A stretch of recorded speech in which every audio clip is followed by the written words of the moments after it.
who had embraced Islam, he used to be a Christian, embraced Islam, an Arab.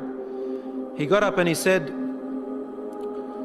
we were in a ship and a huge storm hit us. And we were lost until our ship reached an island. We entered the island. He says, a beast came to us on this island. It had so much hair on it that we could not tell the front from its back. Which was its head, which was its tail. We don't know. And we said, Waylaki ma anti. Woe to you, what are you? Never seen a creature like you before. And she spoke. The beast said, Ana al-jassasa. They said, Wama al-jassasa? What is this al-jassasa? And then the beast said, Ayyuha al-qawm, people, intaliqu ila hadha al-rajul fi ad-dayr.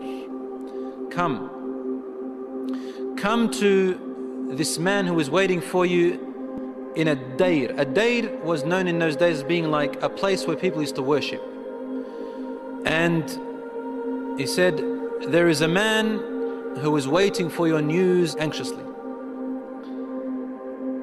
They said, we ran away from the beast immediately thinking it was a jinn.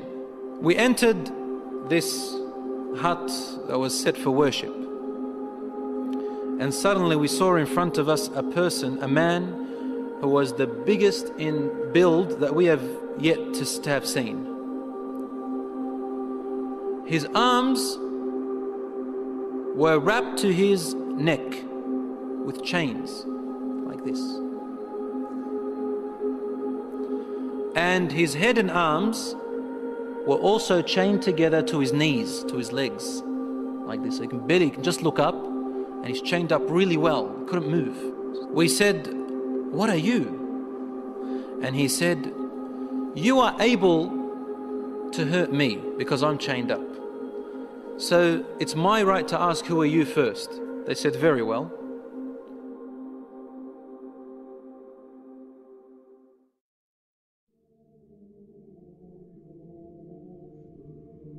We are people from the Arabs. We set sail in our ship and a storm hit us until we became lost and landed on this island. We came to this island and we found this beast that came to us that had so much hair on it, and it led us to you. They said, we got afraid of this man and we didn't feel safe around him. However, the man said to us, tell me about the palm trees of Baysan. Baysan is a city in Jordan. He wanted to know whether there were palm trees planted in there a lot. We said, what do you exactly want to know about Baysan in Jordan? He said, I ask you, are there more palm trees and have they be filled with dates or not yet? They said, yes, it is full of palm trees and full of dates, more than many other places in what we know. He said, soon its palm trees and dates will become scarce, will no longer give fruits. Today, really, in Jordan, dates are scarce now. It used to be in history abundance. Now listen. He said, now explain to me about Buhayra Tabariyya. You know what Tabariyya is? Which ocean, which sea that is? Okay, the Tabariyya Sea. It's also close to Sham. They said, what do you want to know about it? He said, does it have water in it? They said, yes, there's lots of water. He said, soon its water is going to go away. It's not going to exist anymore. And truly today, the water has gone drier than before. Then he asked them, he said, tell me about Zaghar fountain. Zaghar fountain, probably about 3 days journey if you wanted to walk away from Jerusalem, Bayt al-Maqdis, that's where that fountain is. So basically in what we call Israel today. They said, what do you want to know about this fountain? He said, well, is there a large fountain and do people plant a lot of vegetation around it and it gives a lot of water yet? They said, yes, it's got a lot of water and its people plant a lot. Tell me about a prophet who is ummi, who is illiterate, cannot read or write. What has he done? They said he has come out in Mecca and now he lives in Yathrib, in Medina. He asked them, have his people fought him? They said yes. He said, what did he do? They said he was driven out by his own people. But he went to another with him and they obeyed him. This man said to them, really? Has that really happened? They said yes. He said, أَمَا إِنَّ ذَاكَ خَيْرٌ لَهُمْ أَن يُطِيعُوهُ. He said, behold, it is better for those people who obey him to keep on obeying him. He's actually supporting the Prophet ﷺ. وَإِنِّي مُخْبِرُكُمْ عَنِّي. Now I'm going to tell you about myself. إِنِّي أَنَا الْمَسِيحِ. I am Christ. Isa alayhi salam. وَإِنِّي أُوشَكُ أَن يُؤْذَنَ لِي فِي الْخُرُوجِ فَأَخْرُجْ. He said, now very soon, based on the signs you've showed me, I'm going to be given permission to leave and I'm going to come out. فَأَسِيرُ فِي الْأَرْضِ. I will walk throughout the land. فَلَا أَدَعْ قَرْيَةً إِلَّا هَبَطْتُهَا فِي 40 لَيْلَةً. He said, there wouldn't be a village or a city or a place on earth except that I would have reached it. All in 40 days. The whole world in 40 days.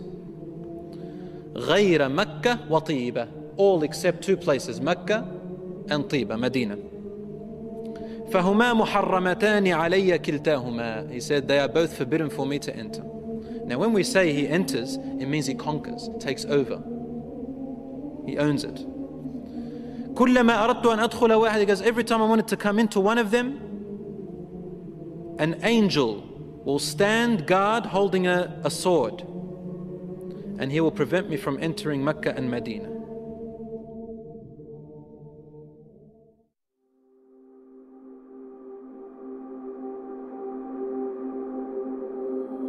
Rasul sallallahu alayhi wa sallam started grabbing his stick and sort of he put it close to his hip, sallallahu alayhi wa sallam, and then he began to bang, to hit the ground with it like this. But he was sort of tense, sallallahu alayhi wa sallam. Something very important. He was really tense about it, and he hit the floor and he said, "Ala hadhihi tiba." Behold, everyone, this is Tiba. Meaning he's pointing, this is Medina. He's in Medina, he's saying, this is Tiba, which you are in right now. He said, didn't I tell you that this man will come out and not be able to enter this land? They said, yes, Ya Rasulullah, because he had told them a lot about it before. He said, the hadith of Tamim al-Dari, wallahi, amazed me as he told me about him. Because it's the same as what I used to tell you about Mecca and Medina. Behold, Dajjal is somewhere in near the oceans, in one of on an island somewhere towards the east of Medina, somewhere there, he said, in one of those oceans. Min qibal al-mashriq ma hu, towards the east somewhere. So even the Prophet ﷺ doesn't know exactly where he is, but in that direction. So it's close to the Middle East at the moment. So Allahu A'lam, Dajjal will first arise in Asham, in the Middle East area, which gives a lot of sense that the Jews will be the first to follow him because they are waiting for their Messiah to come. They don't believe that Isa alayhi salam was it, and they don't want to accept Muhammad sallallahu alayhi wasallam. So they'll be the first to follow Dajjal. They say he is the real Isa. As for the Christians, they believe in the coming of Isa alayhi salam. Because they've mixed up their scriptures, they will think that this is the man. And because he will say, I am Isa, they will ask for him alayhi salam. They will ask for miracles, and he will do these miracles. Some of them won't be convinced. See, afterwards he'll say that I am God. Ana ilahukum. And then they'll say, what proof do you have? He said, only God can raise the dead. He said, okay, what if I raise your parents from the dead? They said, yes, we'll believe you're God. So he will be able to get the jinns, the shayateen, to work for him, and he will raise them to become, to look like their parents, and they will speak to them. And so the people, non-Muslim people and the weak Muslims will follow him.